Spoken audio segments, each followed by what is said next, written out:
Buenas tardes en Colombia, buenos días en México, buenas noches en España. Continuamos con este encuentro, este décimo encuentro interuniversitario sobre complejidad que el día de hoy es desde la Universidad de Granada.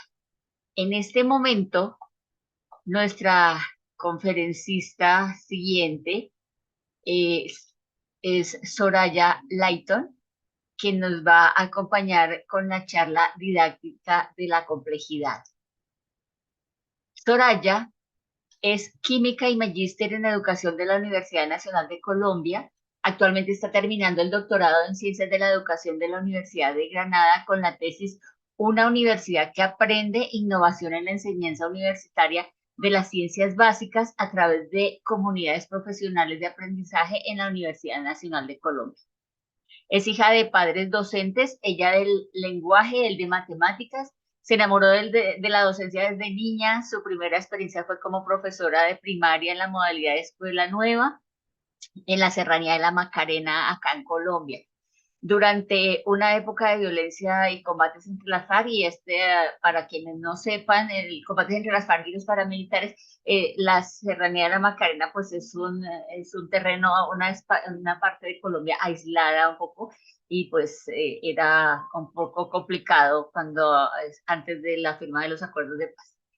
Posteriormente, trabajó como profesora particular de química, con lo que logró financiar sus estudios de pregrado y al graduarse de química trabajó 2 años como profesora de secundaria en un colegio rural en Vergara, Cundinamarca. Luego volvió a Bogotá, donde trabajó preparando estudiantes para presentar los exámenes de ingreso a la universidad. Durante la maestría realizó pasantías como monitora de química para estudiantes de enfermería, fisioterapia, nutrición y dietética, medicina y ontología, y realizó la tesis Construcción de una propuesta pedagógica para el aprendizaje sustentable de la química en ciencias de la salud. Los resultados de su investigación se aplicaron en la asignatura Química Básica para estudiantes de ciencias de la salud, en la que fue profesora de los estudiantes de primer año de medicina en la Universidad Nacional de Colombia desde 2014 hasta 2018. En el 2019 empezó los estudios doctorales en España, gracias a un crédito beca del Ministerio de Ciencia y Tecnología e Innovación de Colombia. Actualmente está vinculada a la Universidad de Granada como profesora sustituta en el área didáctica de las ciencias experimentales, y por eso es que en este momento se encuentra en Melilla. Soraya, muchas gracias por tu participación. Bienvenida y tienes el Zoom para ti. Muchas gracias, profe. Muchas gracias a todas las personas que nos siguen esta transmisión en diferentes lugares del mundo. Para mí es un gran placer transmitir hoy desde Melilla, una ciudad hermosa donde se combina todo el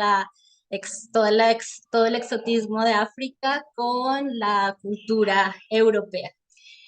Además, esta ciudad es un ejemplo para el mundo en estos momentos donde estamos viviendo días tan difíciles, porque han convivido pacíficamente diferentes culturas y diferentes religiones. Aquí en esta ciudad conviven de manera pacífica judíos, musulmanes, cristianos e hindúes. Así que es un gran ejemplo para el mundo en estos momentos tan difíciles que estamos viviendo. Bien, entonces mi charla la he llamado didáctica de la complejidad. Sin embargo, más que una charla, yo la llamaría una provocación, una invitación, porque es necesario que pensemos nuevas formas de educar para que nuestro mundo sea mucho mejor para todos. Así que lo que les voy a hablar, lo que les voy a contar es producto de mi experiencia docente. He sido estudiante toda la vida y docente la mitad de ella, y es mi experiencia la que quiero plasmar acá, pero no como una verdad absoluta ni como unas premisas que haya que seguir, porque sería contradictorio justamente con el mundo en el que estamos y justamente con las ciencias de la complejidad. Pero voy a hablarles a partir de mi experiencia, y ya que no es una verdad absoluta, me gustaría al final contar con sus percepciones acerca de lo que voy a hablar. Así que al terminar, pasaré un cuestionario, un formulario para quienes quieran participar, y me gustaría pues recoger sus percepciones para ayudarme a complementar esto que he llamado didáctica de la complejidad. Bien, entonces a modo de introducción, he de decir que la ciencia se construye a partir de revoluciones científicas, como lo llamaba Kuhn, y el método científico que empezó en el siglo XV y que permitió la consolidación de lo que llamamos las ciencias modernas en el siglo XIX, pues buscaba explicar el mundo. Y esa manera de hacer ciencia, que desde algunos puntos de vista se puede concebir como positivista, ha decantado en nuestros modelos, en forma de modelo pedagógico que llamamos el modelo tradicional. A lo largo del siglo XIX hubo una irrupción, una revolución a partir de las ciencias sociales y nos enseñaron o buscaban no explicar un mundo, sino comprenderlo. Y esta revolución gestada a lo largo del siglo XIX ha llevado a que se decante en nuestras aulas el modelo didáctico que llamamos el constructivismo.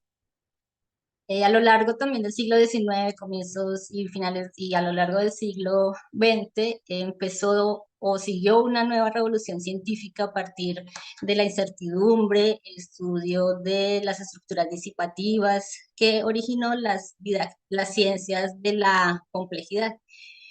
Hemos visto en los discursos educativos últimamente palabras como emergencia, como complejidad, como dinámico. Esas palabras vienen de esa nueva manera de entender la ciencia, que son las ciencias de la complejidad, que Morán tomó y que es su gran aporte del método, pues es muy valioso, pero que una de las críticas que tenemos desde el grupo de complejidad es que utiliza palabras como emergencia sin entender realmente lo que ello significa y se convierten tal vez como en una moda, que finalmente no entendemos qué es lo que significa. Entonces, lo que yo quiero plantear en este momento es que ya que las ciencias de la complejidad nos muestran una nueva manera de ver y entender las ciencias, eso deberíamos plasmarlo en una nueva didáctica, que he llamado didáctica de la complejidad. Pero por supuesto, no sería yo tan irrespetuosa de decir que esto es una verdad para todos. Por supuesto, es desde mi propio punto de vista y desde mi experiencia, que insisto, es la experiencia de una profesora de ciencias, una profesora de química, y que por supuesto es importante que ustedes me ayuden a complementar. Bien, entonces he de empezar diciendo que nuestra aula es un sistema complejo. ¿Y qué significa un sistema complejo? ¿O por qué veo yo el aula como un sistema complejo? Porque en el aula existen múltiples interconexiones. Las ciencias de la complejidad estudian los sistemas complejos. Y el aula es un sistema complejo porque el aula tiene múltiples interacciones entre estudiantes, entre el docente y los estudiantes, entre los estudiantes. Y esas múltiples interconexiones que existen entre ellos también llevan a conexiones hacia la familia, cierto lugar, la sociedad. Además, el aula, ¿cierto? Es un sistema que también puede alcanzar un cierto grado de organización, aunque muchos profesores pensarán que más bien es un sistema caótico, porque efectivamente puede estar lleno de incertidumbre. Así que esa, esa múltiple relación entre la autoorganización y el caos es lo que lleva a que el aula tenga un comportamiento emergente, es decir, que suceden situaciones imprevistas y el aula es mucho más que aquello que llamamos la suma de sus partes. Eso significa pues que el aula es un sistema dinámico y está en constante cambio y desarrollo.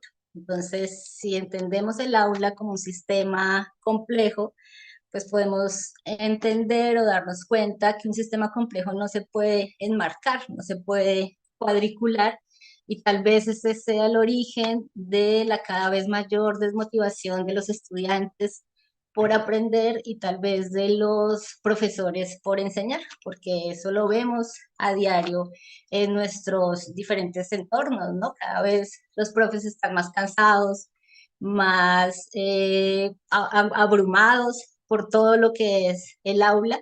Y claro, y es que un sistema complejo no se puede enmarcar y no se puede delimitar en en un cuadrado.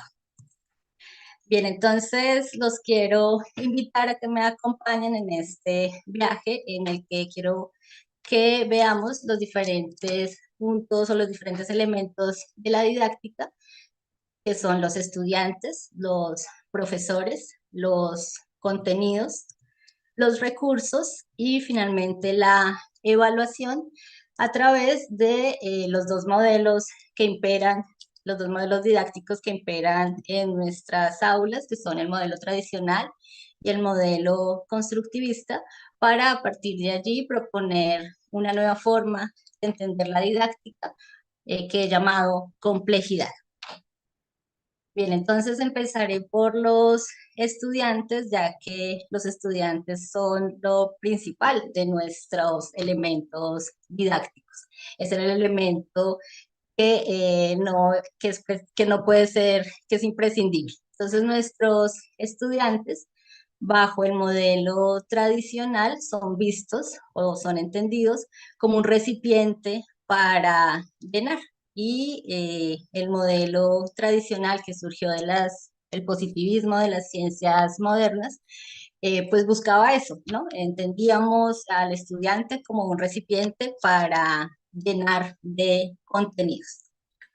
A partir del constructivismo cambió esa manera de entender a nuestros estudiantes y comprendimos que nuestros estudiantes tienen unas ciertas ideas previas, producto de su contacto con el mundo, a través de sus sentidos y a través de la cultura. Así que nuestros estudiantes no son un recipiente vacío para llenar,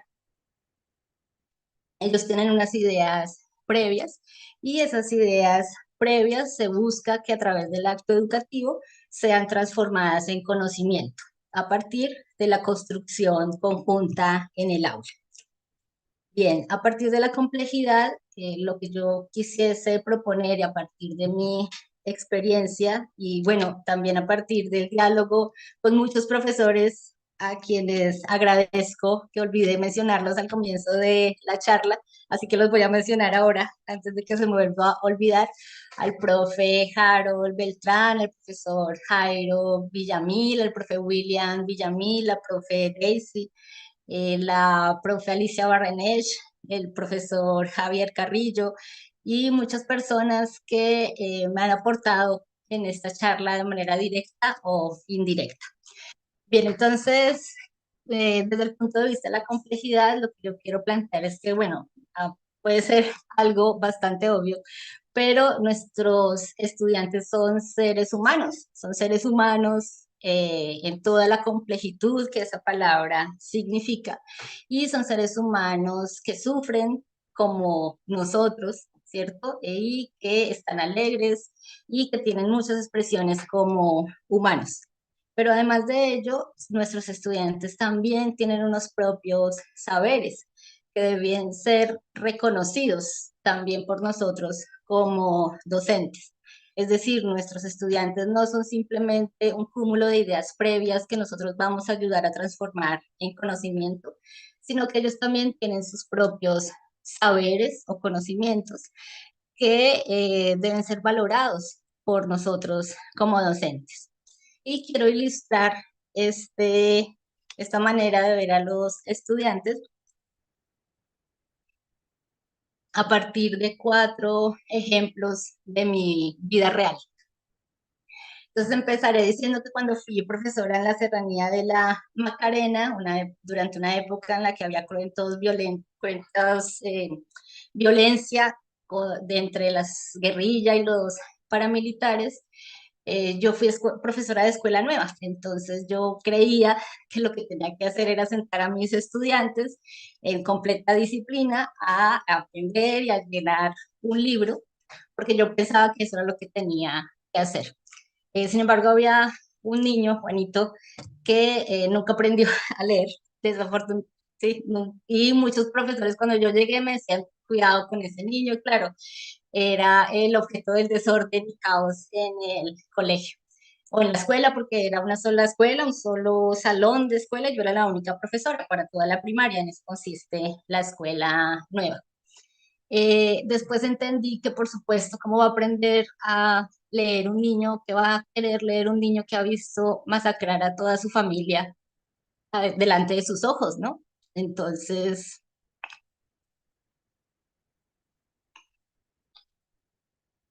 entonces ahora pienso que finalmente lo que necesitaba ese estudiante era amor. Eso era lo que necesitaba mi estudiante. Pero además, nuestros estudiantes también tienen unas ideas previas. Entonces, en ese momento pienso, esos estudiantes que estaban allí sabían mucho más que yo sobre el conocimiento de la naturaleza y qué diferentes hubiesen sido mis clases en ese momento si yo hubiese comprendido eso. Mis estudiantes tenían mucho más conocimientos acerca de su entorno y de la naturaleza que yo, que era una persona de ciudad. Durante mi vida como docente en la Facultad de Química tengo muchos ejemplos en los que los estudiantes tienen muchos saberes y de los cuales yo aprendí de ellos. Pero quiero mencionarles uno de los ejemplos más recientes que me acaba de pasar la semana pasada. Ahora estoy, como mencionó la profesora Daisy, como profesora de didáctica de las ciencias experimentales para estudiantes que se están preparando para ser docentes de primaria. Entonces teníamos clase de unidades didácticas.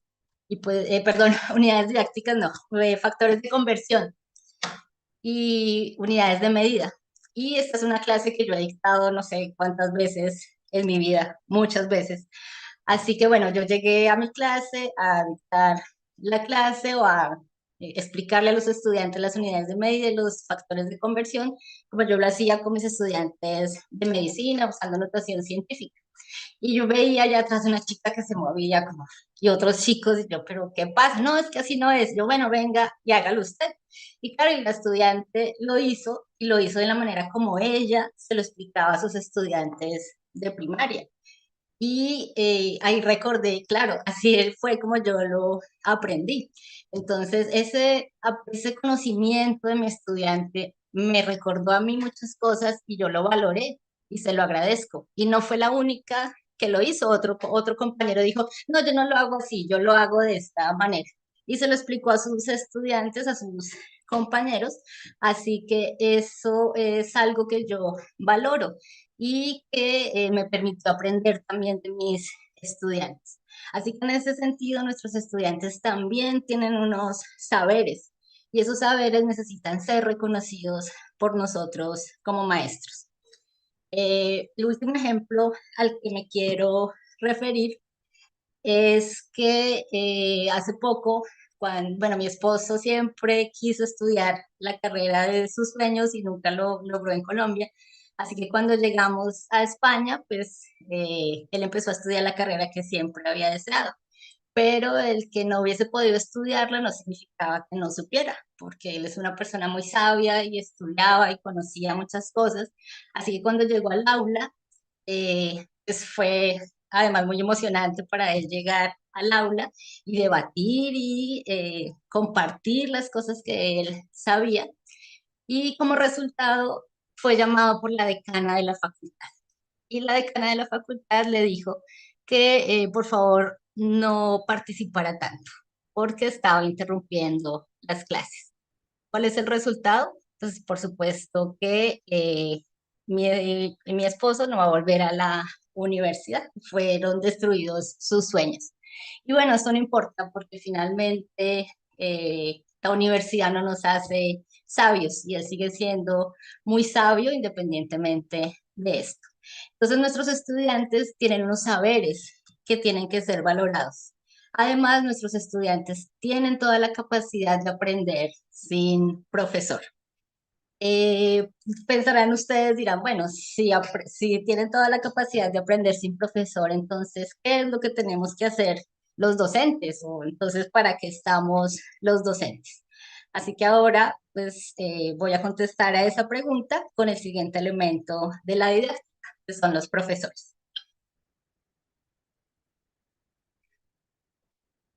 Bien, entonces, en el modelo tradicional, pues el profesor es visto como ese ser de luz.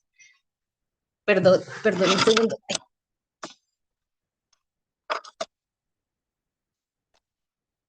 Bien, entonces, el profesor es visto como un ser de luz que transmite las verdades del conocimiento a sus estudiantes y los estudiantes lo que deben hacer es permanecer callados y con la cabeza agachada escribiendo todo lo que dice el profesor, ya que él es el poseedor de la verdad absoluta y esto viene heredado pues de la manera como se construía la ciencia desde el punto de vista positivista.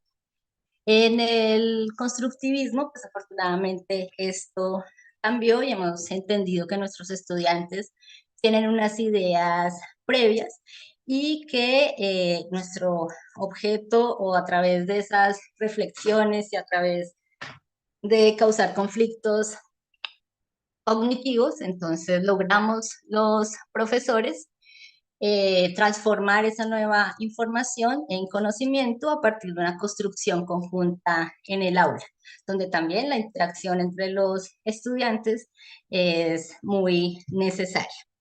Bien, lo que yo quiero plantear no es que esté en contra, por supuesto, del constructivismo, pero quiero plantear que a partir de la complejidad, o quiero invitar a los profesores a que nos bajemos de ese pedestal que creemos tener, porque la relación entre nuestros estudiantes debería ser más horizontal, ya que ellos también tienen muchos saberes y también podemos aprender de ellos.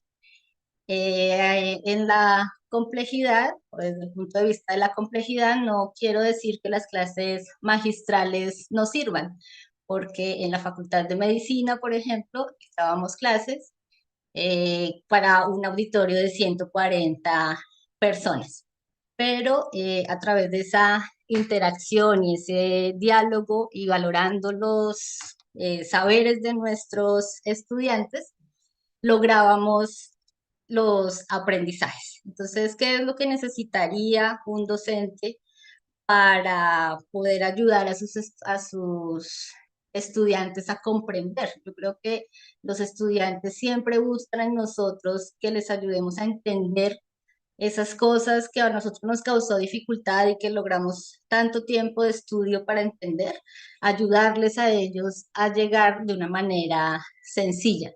Pero no solamente nuestra labor como docente debe ser enseñar, sino también educar, educar en valores y más aún inspirar.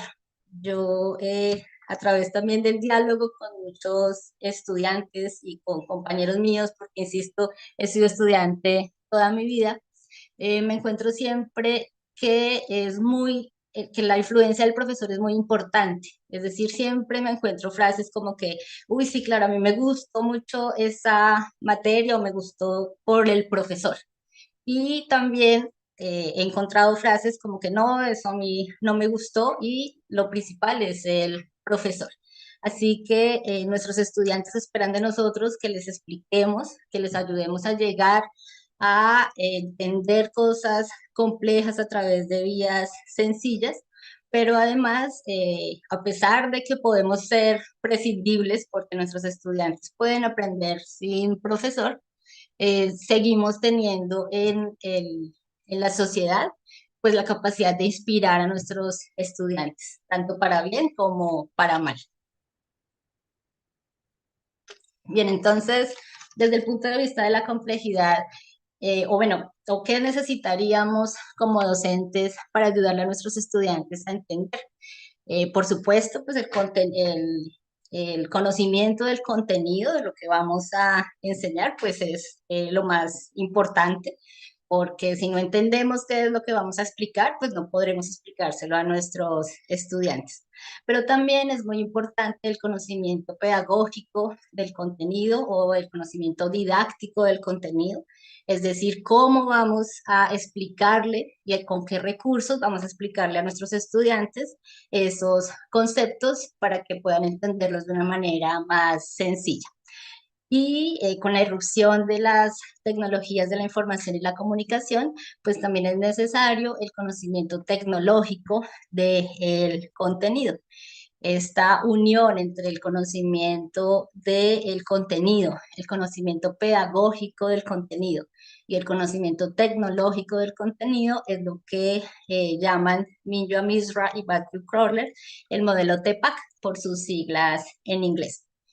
Sin embargo, dirán ustedes, bueno, tenemos que querer a nuestros estudiantes, por supuesto que hay que amarlos, pero no vamos a solucionarles la vida porque eso sería imposible para nosotros. Necesitamos esos tres conocimientos, pero no debemos seguir trabajando solos. Entonces, desde la complejidad, lo que yo quiero proponer es que, o lo que yo pienso más bien, es que debemos trabajar en conjunto, como dicen aquí en España, hacer piña entre nosotros, entre los docentes, porque es muy importante que trabajemos en conjunto. Una de mis experiencias en la Facultad de Medicina fue trabajar con el profesor William Villamil, con quien dictábamos las clases, como les conté, para estos 140 estudiantes. Y lo que hacíamos eran ejercicios de codocencia, en la que yo explicaba mis cuestiones de química, pero el profesor, quien era además de químico, médico y psicólogo, siempre complementaba o iba articulando cada uno de esos conceptos de química que yo iba abordando con ejemplos en la fisiología y en el comportamiento del cuerpo humano, de tal manera que nuestros estudiantes iban comprendiendo por sí mismos, iban transformando por sí mismos, porque el cerebro es complejo y es plástico.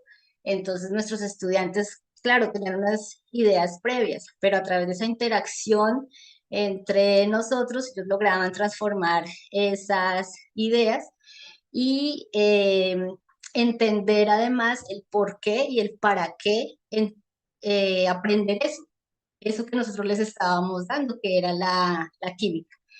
Yo tengo la fortuna pues de ser profesora de química. La química es una ciencia muy hermosa que nos ayuda a explicar muchas cosas y nuestros estudiantes son curiosos por naturaleza, así que ahí teníamos un plus adicional. Pero nuestra relación docentes siempre fue una relación en la que compartíamos nuestros conocimientos. Y de esa manera nosotros nos sentábamos entre los estudiantes, ¿cierto? Porque mientras yo hablaba, el profesor pues se sentaba junto a ellos, cuando cambiábamos de turno y era una relación más horizontal. Espero dentro de poco publicar los resultados de ese proceso, pero después, años después de haberles dictado las clases a nuestros estudiantes, les preguntamos para qué les habían servido pues primero si habían aprendido química y segundo si les habían servido para algo.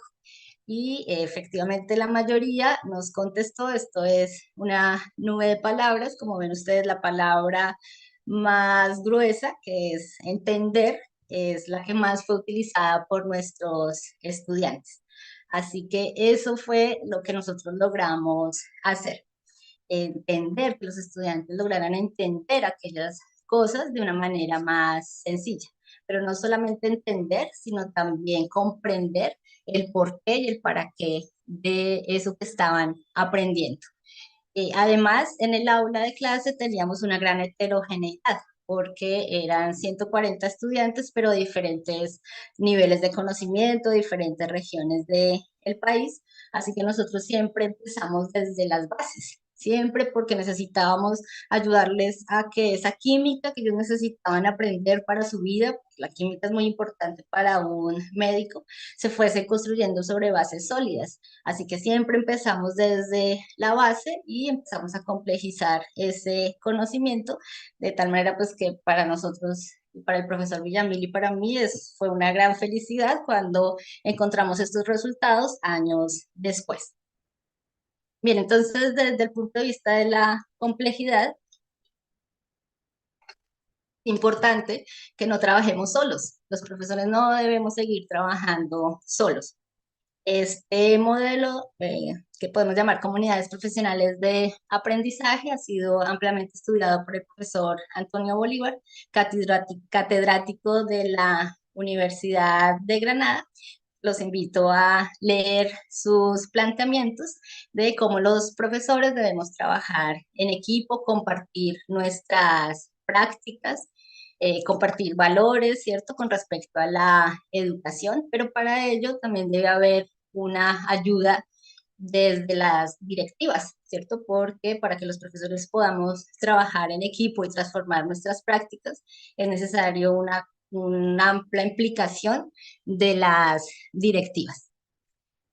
Bien, el tercer elemento de la didáctica que quiero abordar son los contenidos.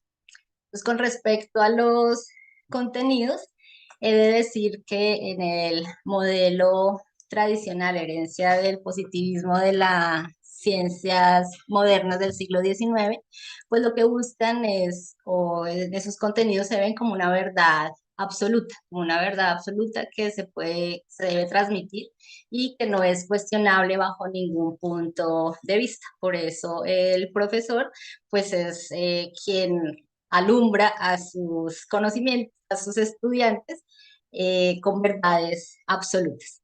En el constructivismo y con la irrupción de las ciencias sociales, pues hemos entendido que efectivamente la ciencia se va transformando, que la ciencia no construye verdades absolutas, la ciencia construye verdades relativas y por eso la ciencia se va corrigiendo a sí misma.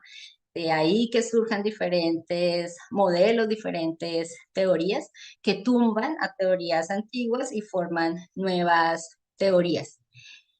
Así también hemos entendido, gracias a la irrupción de las ciencias sociales en el siglo XIX, pues que la ciencia es una construcción social, es una construcción humana y que de esa manera la ciencia no puede ser objetiva como pensábamos desde el punto de vista positivista, porque es una construcción social. Así que en el constructivismo, pues es muy importante establecer esas relaciones, esos paralelismos entre la ciencia, la tecnología y la sociedad, para que nuestros estudiantes entiendan pues, que la ciencia es una construcción de seres humanos que intentamos explicar el mundo, pero también comprender algunos fenómenos a partir de la ciencia. Bien, si hablamos desde el punto de vista de la complejidad, pues a lo largo de las charlas de esta semana hemos visto y hemos entendido cómo finalmente las ciencias están interrelacionadas unas con otras. Todos los conocimientos y todo lo que pensamos del mundo está íntimamente relacionado. Así que efectivamente los contenidos, como el tercer elemento de la didáctica, pues son contenidos que están interrelacionados entre ellos.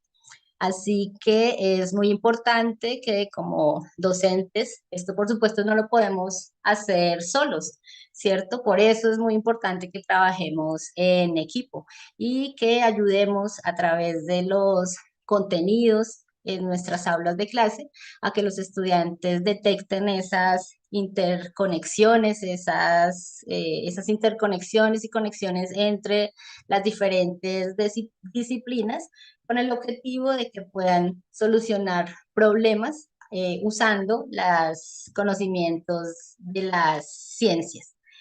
En este caso, aunque habría muchos ejemplos a seguir, quiero hablar un poco de la corriente STEAM, que es la que, o digamos que se ha desarrollado últimamente, en la que se busca articular los conocimientos de ciencia, science, technology, energy, art, que ahí estaría incluido pues toda la parte de lenguaje y de las artes y más matemáticas.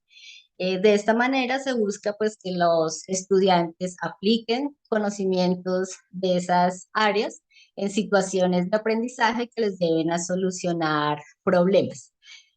Tal vez cuando hablamos de STEAM, no necesariamente digamos que esto es complejidad, pero desde mi punto de vista, el STEAM, es decir, si buscamos teóricos acerca de STEAM, seguramente no encontrarán referencias a que es un modelo o que pertenece a la complejidad, pero desde mi punto de vista sí lo es, ya que justamente busca que los estudiantes aprendan esos contenidos de manera interrelacionada.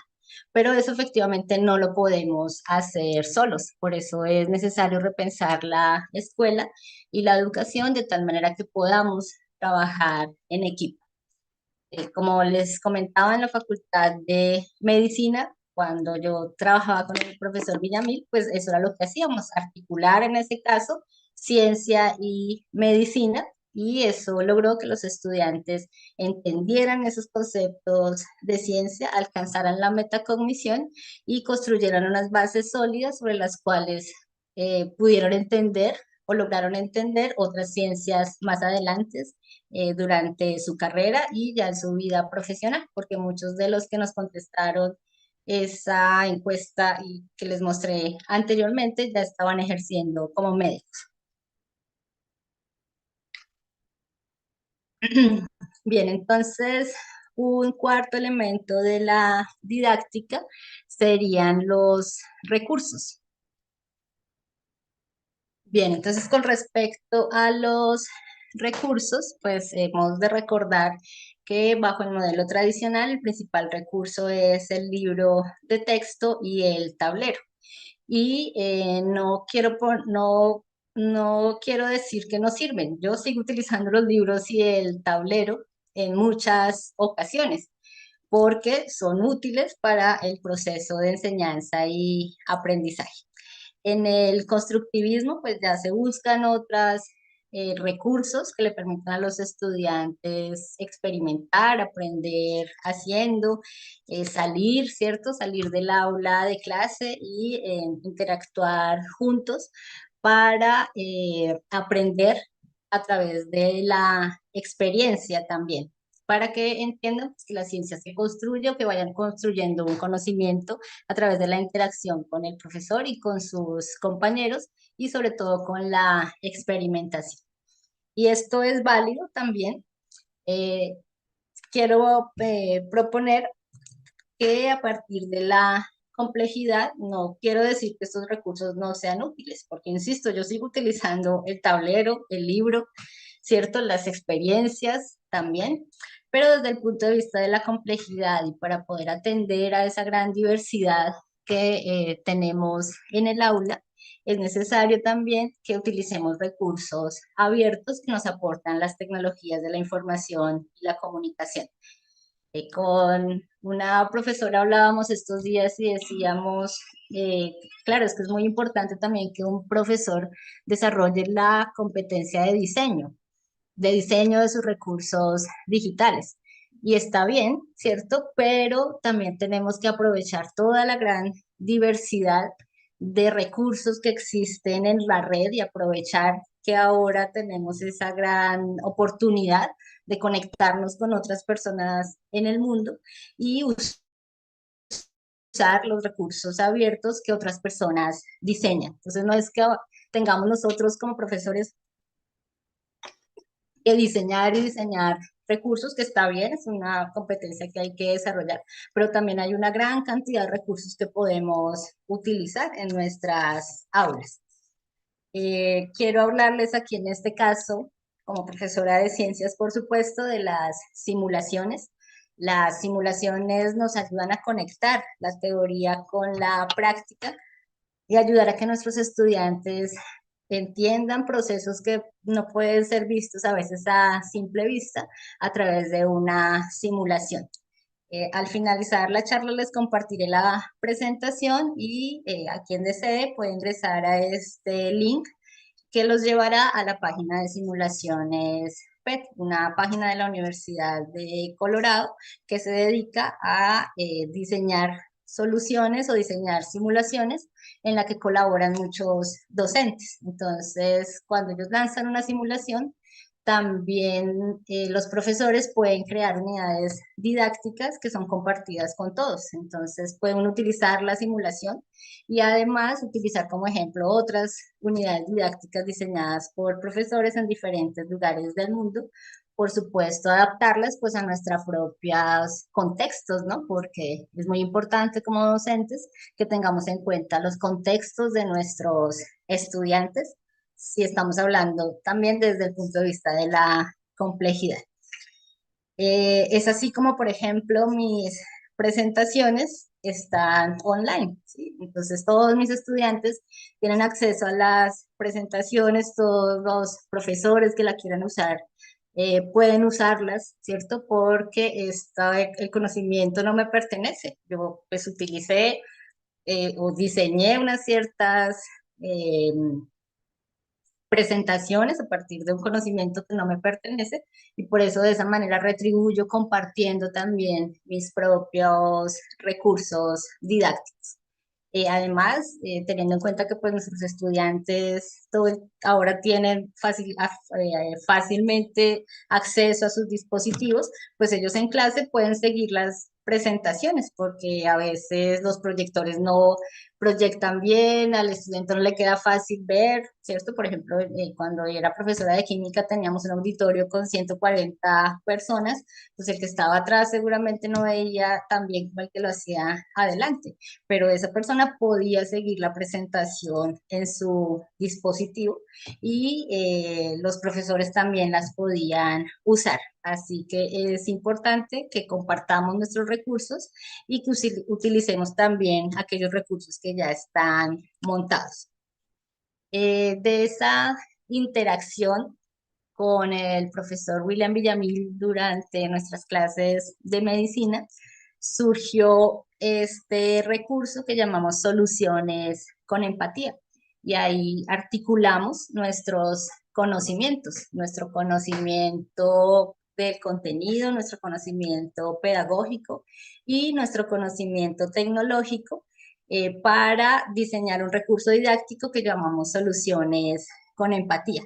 En este recurso didáctico, la idea es que el estudiante, quien interactúa con el recurso, se ponga en el lado de un médico y que va a atender a 4 personajes y tendrá que resolver un dilema ético que ellos le plantean, pero para ello primero deberá realizar unos ejercicios sobre soluciones, ya que las soluciones es un tema de química muy importante para los médicos, porque nuestra sangre, nuestra saliva, todos los fluidos corporales son soluciones.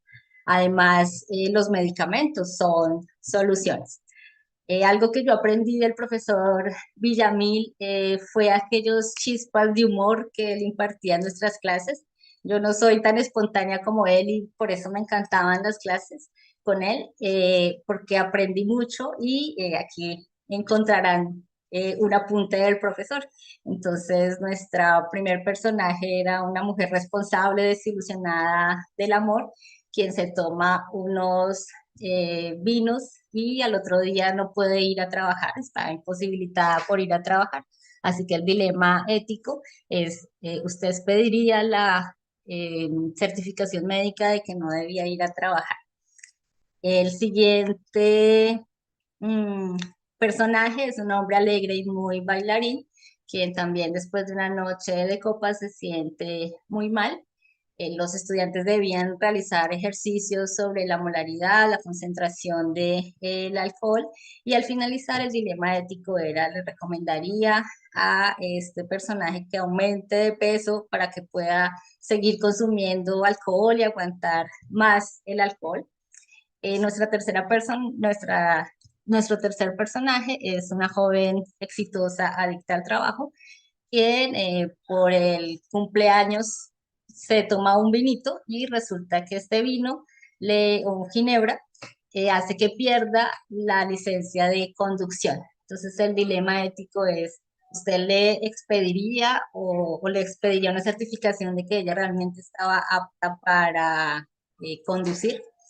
Y finalmente, el viejito pero sabroso, que es una expresión usada mucho en Colombia, una persona que a través va viajando en bicicleta, se choca, tiene un accidente y la pregunta, después de hacer unos cálculos de soluciones, la pregunta para nuestro estudiante o el dilema ético que se le plantea es, ¿usted cambiaría los resultados para que el seguro médico pague todos los gastos del accidente? Entonces, con esto logramos interactuar o interrelacionar contenidos de química, contenidos de medicina e incluso pasar al ámbito de la ética.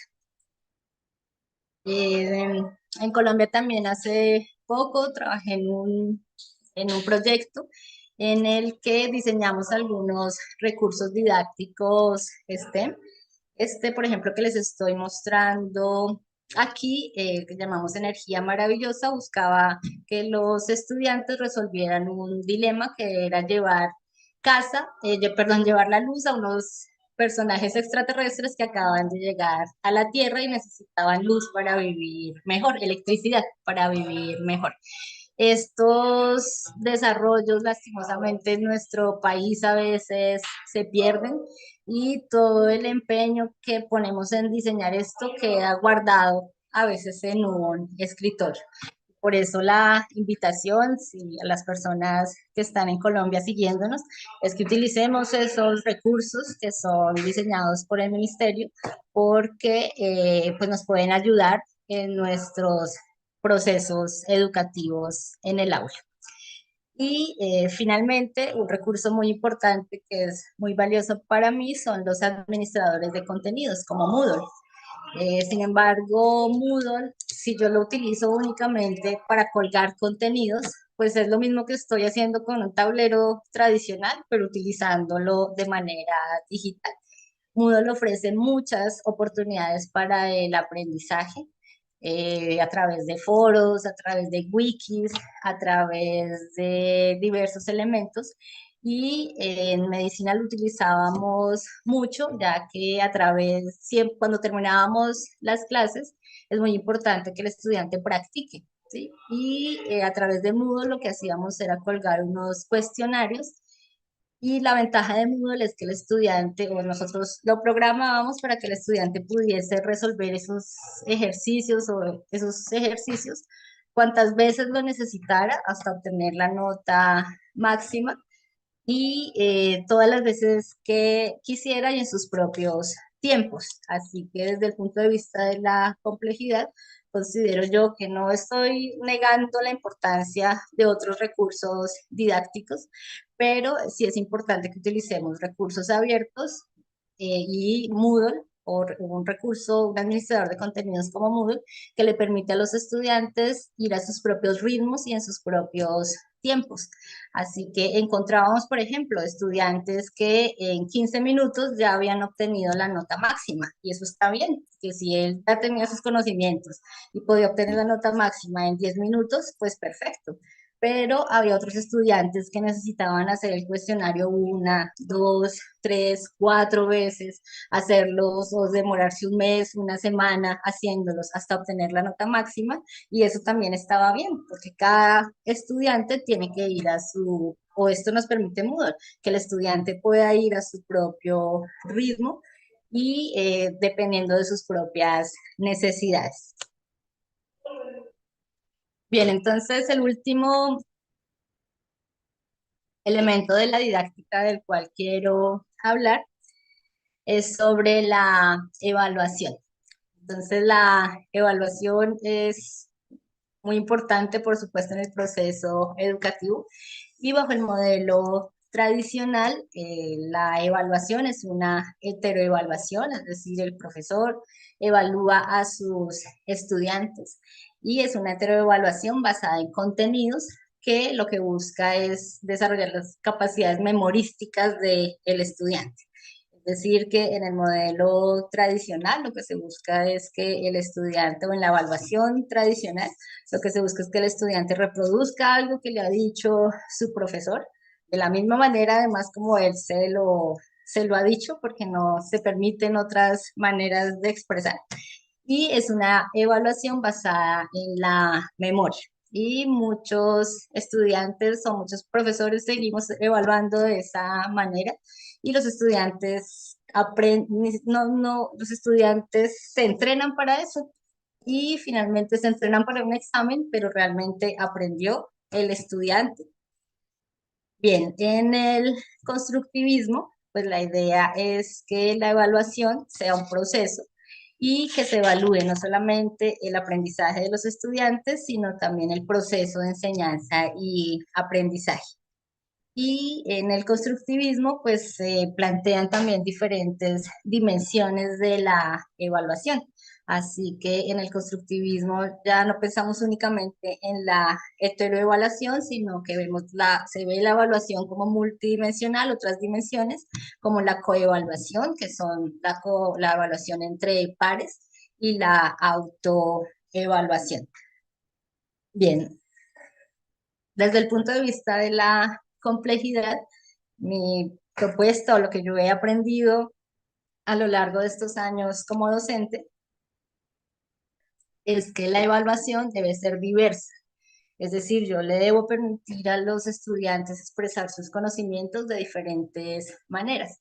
¿Qué quiero decir ahí? Si yo hago un único examen final en el que le voy a pedir a los estudiantes que hagan algo de memoria o diseño, por ejemplo, solamente preguntas tipo test, pues ahí estoy favoreciendo a aquellos que son buenos contestando preguntas tipo test, pero estoy dejando de lado a aquellos estudiantes que son mejores con preguntas abiertas.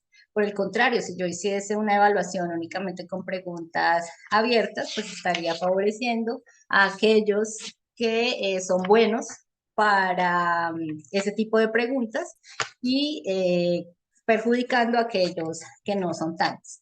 Entonces, desde el punto de vista de la complejidad, considero yo que la evaluación tiene que ser diversa, que los estudiantes deben tener oportunidades, todas las que sean posibles, para expresar y para mostrar sus conocimientos de diferentes formas y maneras.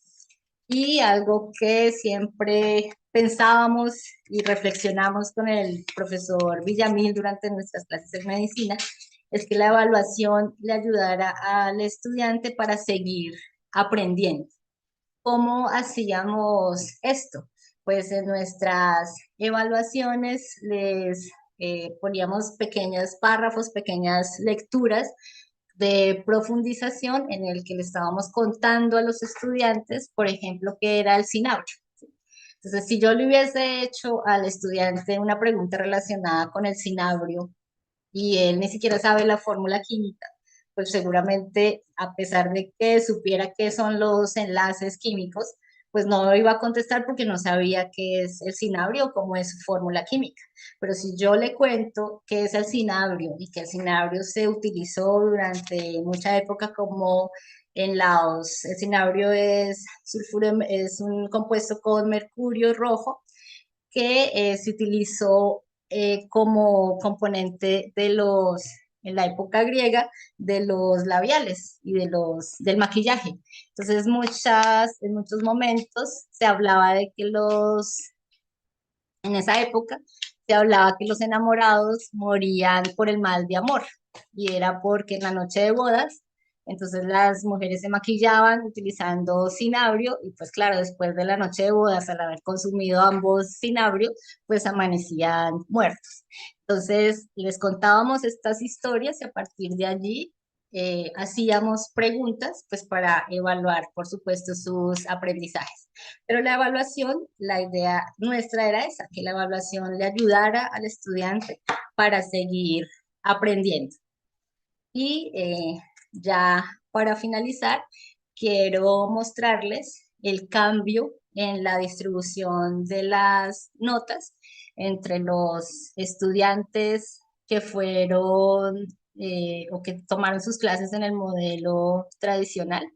Observemos que aquí teníamos un alto porcentaje de pérdida y las notas, en Colombia las notas son desde 0 a 5, se pasa o se aprueba con 3.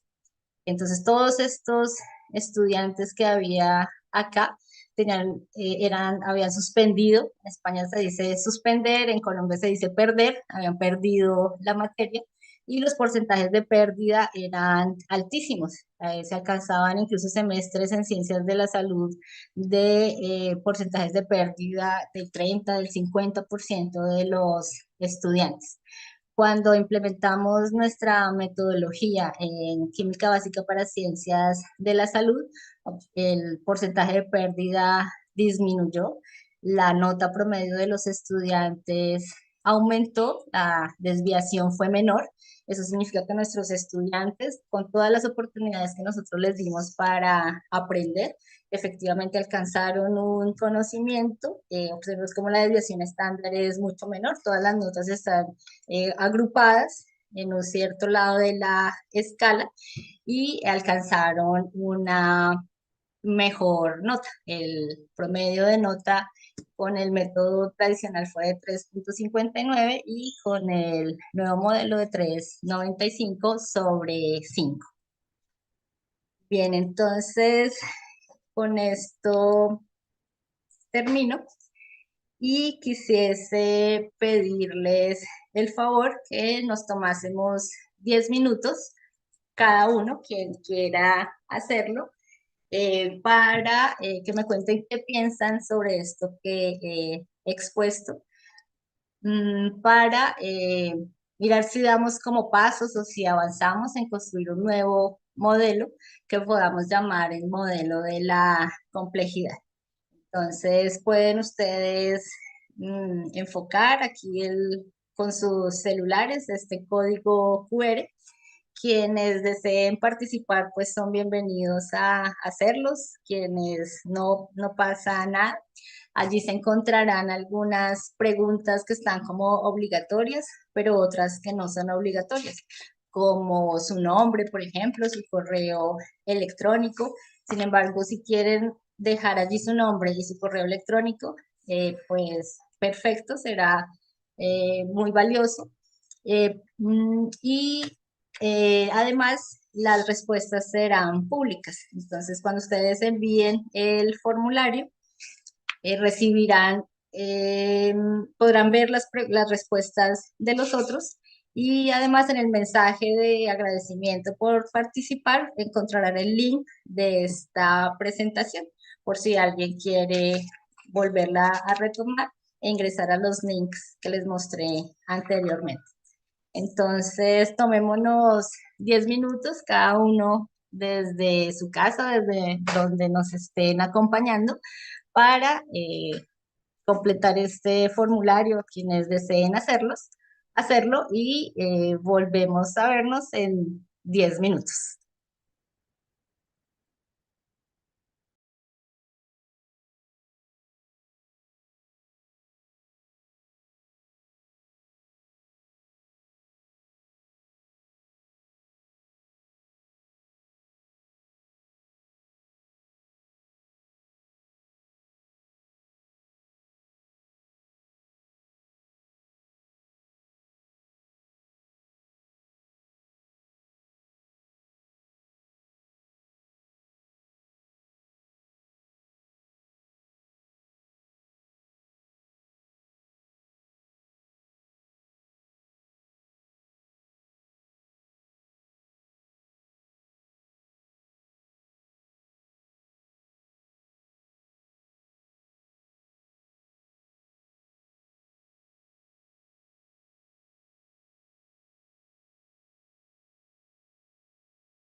muy valiosos. Entonces, pues les doy las gracias por su participación en esta charla y estos son mis correos electrónicos por si desean escribirme en algún momento. Muchas gracias a todos por escucharme.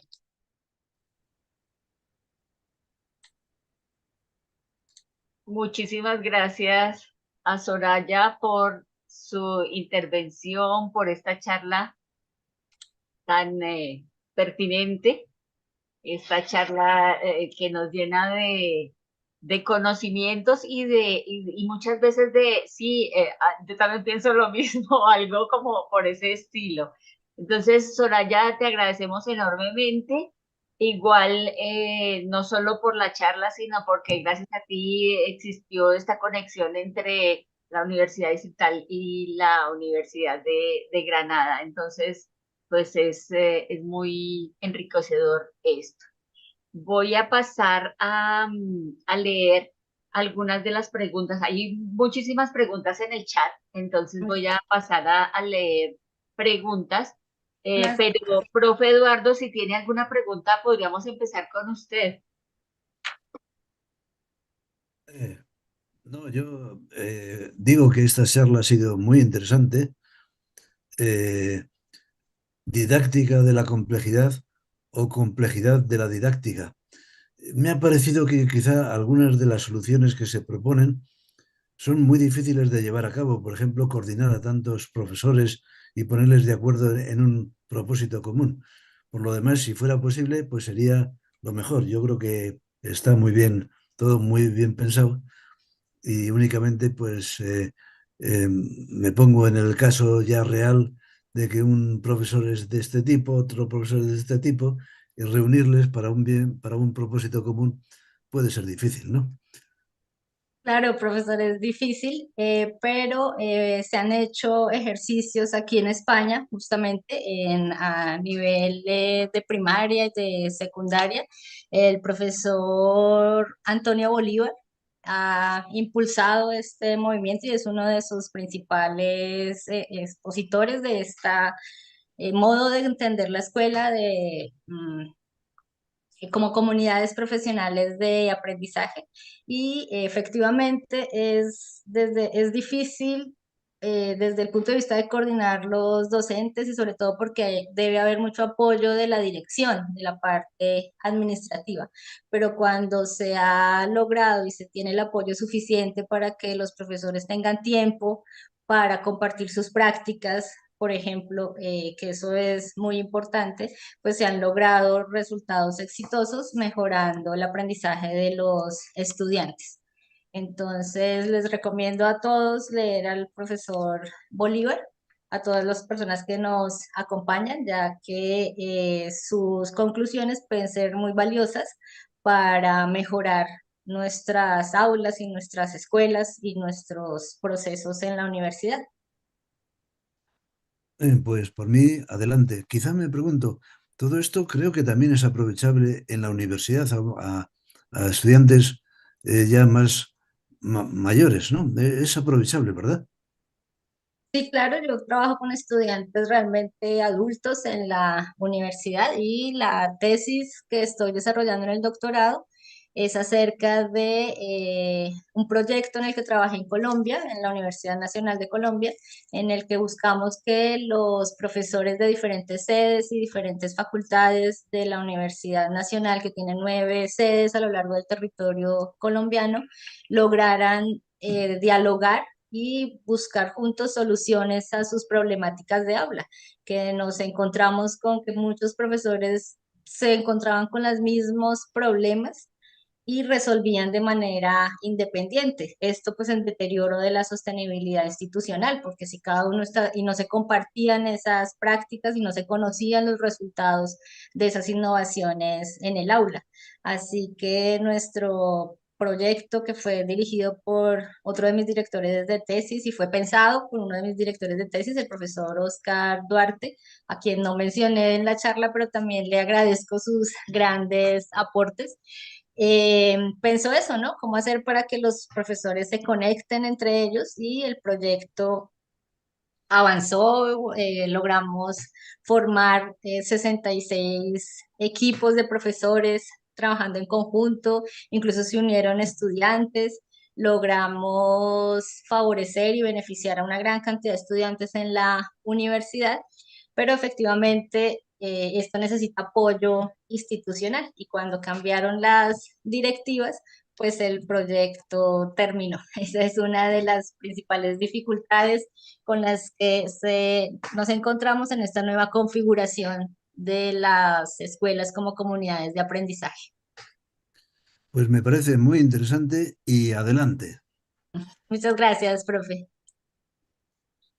Profe Leandro, vi que tiene unas preguntas, ya que está aquí, pues directamente puede abrir su micrófono y expresarlas.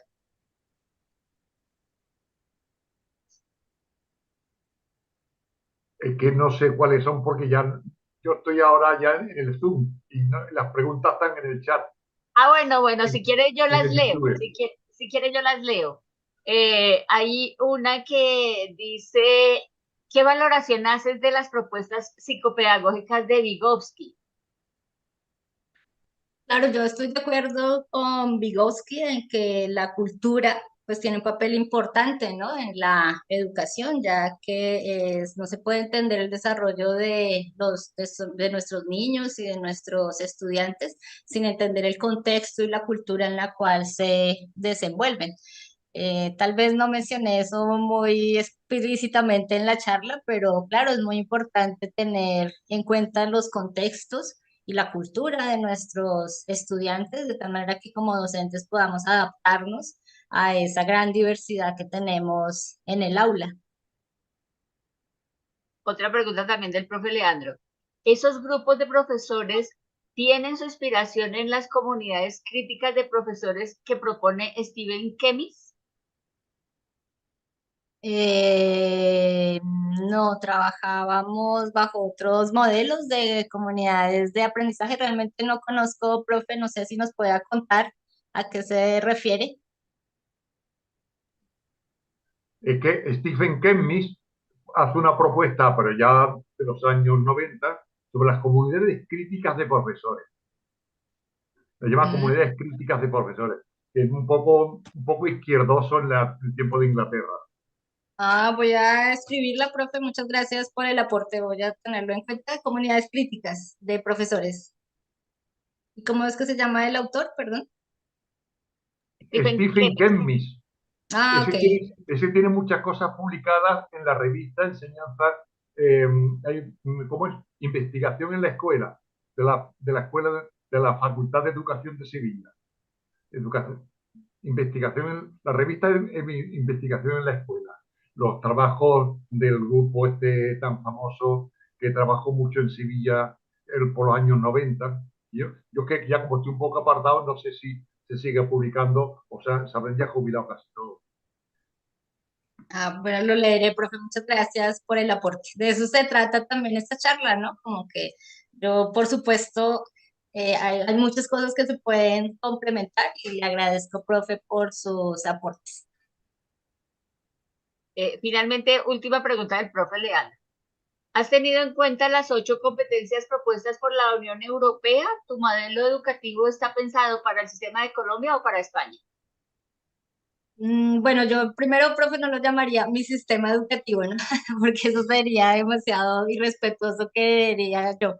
Pero lo que pienso es que sí deberíamos encontrar unas nuevas formas de comunicarnos con nuestros docentes y de realizar ese acto educativo que pueda ser, por supuesto, respetando los contextos, ¿cierto? Y teniendo en cuenta esa cultura y esos contextos, que pueda ser, pues, aplicado en diferentes lugares. Yo trabajé así en la Facultad de Medicina en Colombia y ahora trabajo de manera similar aquí con mis estudiantes, entendiendo que tienen culturas diferentes pero efectivamente valorando sus saberes, independientemente qué saberes son, si los adquirieron en Colombia o en España, dándoles diferentes oportunidades para aprender, sí, diferentes, o que la evaluación sea diversa, eso me parece muy importante y eso se puede aplicar en cualquier lugar del mundo, no necesariamente en un lugar específico. Entonces, un poco lo que busco con la charla es eso, como una invitación a pensar una nueva manera de entender la educación, que no es mía y que seguramente habrá muchas corrientes similares y que por eso agradezco los aportes de las personas que nos quieran compartir sus valoraciones a través de el formulario, porque de ninguna manera llamaría yo que es mi modelo pedagógico, ¿no? Para nada, es simplemente a partir de mi experiencia lo que he aprendido. Es que sabes que en España está teniendo bastante conflicto porque la nueva ley de educación se basa todo en las 8 competencias europeas y los profesores se quejan de que ellos no están formados para educar en competencias. O sea Claro, que eso. Y eso sucedió también en Colombia, ¿no? Porque en Colombia llegaron también las competencias hace poco, pero finalmente las competencias son multidimensionales también. Entonces, si pensamos en las competencias y estas 8 competencias que se proponen son multidimensionales, o sea que desde el punto de vista de la complejidad, son más cercanas a la complejidad que a otros modelos diferentes.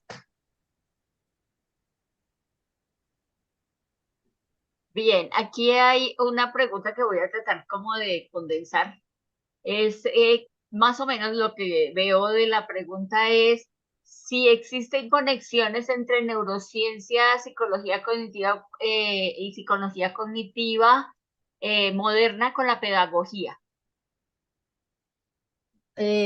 Claro, igual es importante, o sea, para la neurociencia nos intenta explicar cómo funciona el cerebro, ¿no? Y el cerebro es un órgano complejo que busca conexiones y busca encontrar el mejor camino, digamos, para aprender.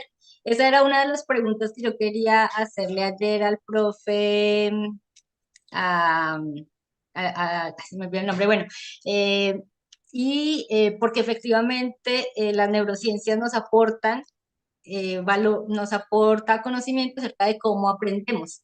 Y de acuerdo a las neurociencias, entonces es importante la experiencia, pero también la motivación es muy importante para aprender.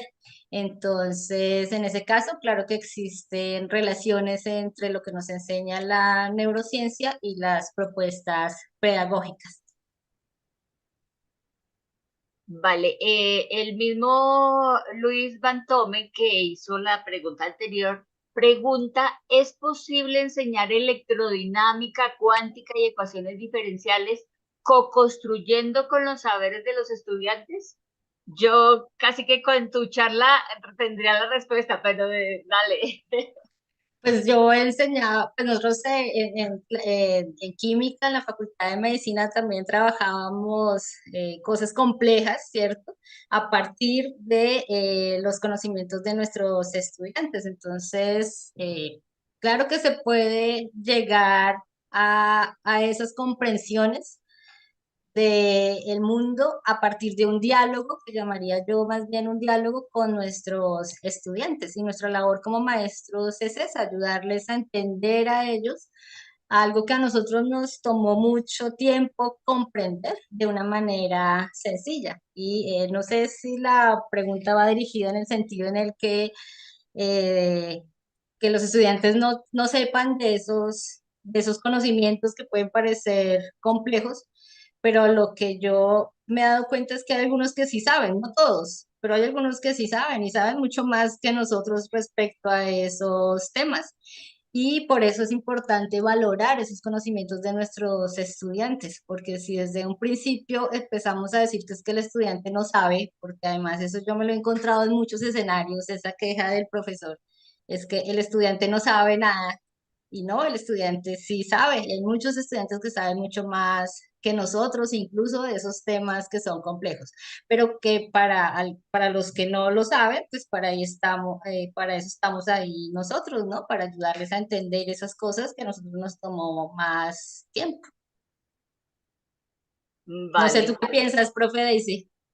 Estoy ¿Cuál de sería acuerdo la contigo, respuesta? totalmente de acuerdo contigo. De hecho, en el grupo de investigación estamos tratando de desarrollar algunas investigaciones, por ejemplo, sobre encriptación con computación cuántica. Y nosotros ni idea de computación cuántica y los chicos son los que nos van diciendo de pronto por aquí y entre todos vamos buscando información y vamos creciendo. Entonces, efectivamente es un crecimiento a la par. No es que el profesor sepa y le voy a dirigir la tesis porque yo soy el que sabe y usted es el que va. No, aquí estamos aprendiendo todos. Entonces, estoy totalmente de acuerdo contigo. La pregunta, bueno, la última pregunta me la voy a dejar para aquí. Resulta que ayer, justamente y curiosamente, hubo unas coincidencias en planteamientos desde dos puntos de vista diferentes. Por la mañana, el profesor Maldonado nos habló de que había que acabar con las matemáticas, que no deberíamos dar más matemáticas. De hecho, él habló de romper esas divisiones que existen entre las asignaturas, que no tendríamos que tener esos que física, matemáticas, y curiosamente en la tarde, en el conversatorio con el profesor Ignacio, que él es matemático, también nos dijo lo mismo. No hay que enseñar matemáticas, no hay que romper esas divisiones del conocimiento y hay que trabajar a nivel de problemáticas para que los chicos puedan abordar todos los temas que se quiere que ellos desarrollen, pero desde un punto de enfrentarlos al problema real, al problema de la vida real y no el problema. Ellos nunca van a coger el libro, el ejercicio 25 del libro, no sé qué, de la página tal. En la vida real ellos no se van a enfrentar con ese ejercicio ni con el ejemplo tal, sino que se van a enfrentar con problemas donde deberían aplicar esos conceptos que tienen, que deben desarrollar. Entonces, ¿eso qué tiene que ver o si está muy en desacuerdo o en acuerdo con esa metodología STEM que tú planteaste? Pues yo creo que estamos en lugares opuestos entonces, porque efectivamente la matemática nos ha ayudado hasta un momento a explicar el mundo, ¿cierto? Claro, A explicar algunos fenómenos. Y perdón, te interrumpo, es que ellos no plantean dejarla de enseñar, sino mezclar, no darla como una asignatura, sino mezclarla transversalmente en los conceptos que tienen que aprender los chicos. O sea, quitar ah, esas divisiones de la materia tal, quitar todo eso y que se aplique todo mezclado a través de ya problemas. entiendo. Es que yo no alcancé a escuchar ni la primera ni la última charla porque estaba en clase, pero claro, ya entiendo la idea. O sea, las matemáticas por supuesto que siguen siendo importantes, pero si las seguimos enseñando de manera aislada, eso no genera en el estudiante el estudiante no va a entender para qué y el por qué está aprendiendo eso, pero cuando estudiamos las matemáticas de tal manera que ellos comprenden para qué les va a servir, eso les ayuda a ellos a mejorar y aprender. Digamos, desde mi propia experiencia como profesora de química, pues utilizábamos las matemáticas todo el tiempo, ¿no? Para hacer cálculos, concentraciones, y eso que era importante para el estudiante de medicina, pues él sabe que de eso va a depender leer un examen diagnóstico, ¿sí? De esas concentraciones, de esos valores. Entonces, la matemática es muy valiosa y entiendo entonces en ese sentido que, claro, debería darse de manera articulada con otros conceptos que nos ayudan a explicar muchos fenómenos. No, no sé si la solución sea decir entonces que no sea matemática en los colegios bajo ese nombre, porque lo que se plantea es que no siga bajo ese nombre, sino que se mezcle en las otras asignaturas. Y eso yo creo que le ayudaría a los estudiantes a entender el por qué y el para qué necesita aprender matemáticas y seguramente les ayudaría a mejorar sus aprendizajes. Vale, vale, muchas gracias. Aquí el chat está lleno de excelente presentación, muchas gracias, excelente charla, enhorabuena, bueno, muchísimas aportes importantes para la innovación pedagógica y las didácticas del aprendizaje, excelente, está lleno de comentarios de ese estilo. Muchas gracias. Muchas gracias a todos. A ustedes muchísimas, muchísimas gracias, particularmente a ti, Soraya, por hacer esto posible a través de la Universidad de Granada en conjunto con la Universidad Distrital. Y pues supremamente agradecidos con ustedes por participar y con Soraya por tender este puente tan bonito. Muchas Muchas, muchas gracias, gracias. profe. Muchas gracias por invitarme a participar, por tenerme en cuenta siempre. Muchas gracias al profesor Bataner y al profesor Leandro por sus valiosos aportes. Y no quiero dejar de mencionar a mi director de tesis nuevamente, que ya lo había mencionado temprano, pero al profesor Javier Carrillo, sin quien esto no hubiese sido posible. Entonces, muchas gracias, profe, por apoyarme siempre. Muchas gracias. Invitados mañana a nuestro último día de encuentro de complejidad. Gracias y hasta luego. Buen Muchas día. gracias. Chao. Chao.